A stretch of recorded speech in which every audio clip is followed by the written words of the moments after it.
Hey guys, so today is a little bit different because I was bitten by the creative bug and I decided to make this fun random little video that I'm sure all my OGs who have been with me since the Rings of Power days will appreciate. So there's this Hunger Games generator online. It's been around for a long time, it's nothing new, but it's really fun because you can put in any 24 names, so any 24 characters, and it generates you random Hunger Games plots and outcomes. And so what I decided to do was take some Lord of the Rings characters and some Rings of Power characters and have them battle it out until there was only one winner left. First of all, before you start watching this video, leave your guesses down below. Who do you think won? And no cheating. Did you take a guess? Okay, well then, by all means proceed and enjoy. So yeah, this is the website, and you first have to type in the names of your tributes. From District 1, of course, we have the two Galadriels, Real and Warrior Galadriel. From District 2, they have nothing in common, but they're the same person, the two Elrons. Chad Sauron and Real Sauron hail from District 3. Coming to us from District 4 are Disa and Durin, of course. The legends from District 5, Aragorn and Legolas. And two other legends from District 6, Gimli and Éowyn. From District 7, we have Arwen and Grandma Brimbor. I know I spelled it Bimbor, but whatever, we know what it's about, we know who he is.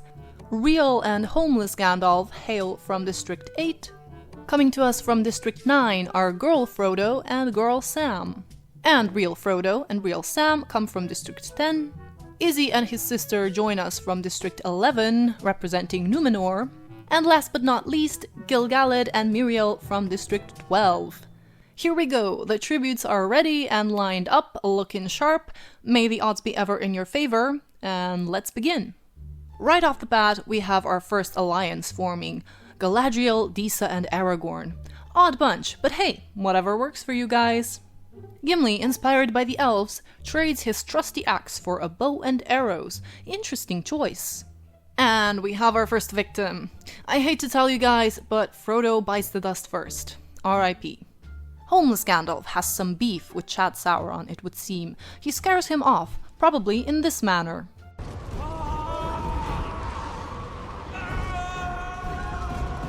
And Izzy's sister breaks Real Sauron's nose for a basket of bread? Girl must really love her bread, because this was a bold move. Meanwhile, Warrior Galadriel picks fruit from a tree. Gotta get that energy if you want to go after other tributes, right? We're still on day 1, and Disa is already ditching Aragorn and Galadriel and makes an alliance with Gimli. Dwarves will stick together. But on the other side of the arena, a couple of tributes are ganging up against Real Elrond. That's not very nice. And would you look at that? The other Elrond picks flowers. Well, some people haven't a care in the world. We can also see that Grandma Brimbor chases Real Gandalf. That's another bold move. And Real Sauron discovers a cave. One can only wonder if there is Smeagol hiding somewhere in there. But uh-oh, there's our first arena event. And a volcano just erupted. Arwen clearly has some unresolved issues with Éowyn, who went after her man back in the day. That's a brutal way to go. R.I.P. Éowyn. Disa meets the same fate at the sword of Gil-galad. Girl Frodo survives. Guess the plot armor is strong with this one. While her counterpart, Girl Sam, meets her end. R.I.P. Real Sauron's cave is of no use to him because both he and homeless Gandalf tumble into the lava. R.I.P. R.I.P. Here are the other tributes and their fates. I especially love how realistic both of the Galadriel's fates are. The real Galadriel sadly goes R.I.P., while a measly volcano is naturally no match for our strong woman warrior Galadriel. After this turbulent time, it's finally night 1, and here's how everyone is doing. An infection is sadly the end of Real Elrond. R.I.P. Grandma Brimbor shows immense strength as he fights off Gil-galad, Girl Frodo, and Durin. I bet no one saw that coming. On day 2, we have a new alliance forming. Girl Frodo overhears Chad Sauron and Arwen talking. I wonder what they're plotting. Warrior Galadriel finally goes after the first victim. R.I.P. Legolas. You didn't stand a chance. Grandma Brimbor continues to surprise us as he constructs a shack. Night 2 has fallen and Durin is under attack, but he bravely fends Arwen, Girl Frodo, and Metro Elrond away from his shelter. Meanwhile, Aragorn just goes to sleep. Good for him, gotta get those 8 hours of beauty sleep. And real Gandalf questions his sanity. Honestly, who wouldn't do that in his place? Day 3, and real Gandalf allies himself with Arwen as they search for resources. Aragorn discovers a cave. I wonder if it's the same cave that Sauron had found earlier. And in another unexpected event, Grandma Brimbor goes hunting. For food or for tributes, we don't know, but maybe it's both. You never know with Grandma Brimbor. And hooray! No tributes died today. On night 3, we have our first Elven alliance. Gil-galad lets Arwen into his shelter. Grandma Brimbor, real Gandalf, and Aragorn have clearly gone mad as they cheerfully sing songs together. Oh, and our first romance is blossoming. Warrior Galadriel and Durin hold hands. We better not tell Disa. What's that? Oh, she's already died. Okay. Never mind. But oh no! Chad Sauron cries himself to sleep. Chin up, Chad Sauron. Things will get better. Maybe. Aragorn is still incredibly bored and tries to sleep through the entire day 4. Oh no! Warrior Galadriel finally got to our favorite underdog. R.I.P. Grandma Brimbor. You also stood no chance against Warrior Galadriel. Real Gandalf and Gil-galad form an alliance and hunt for other tributes.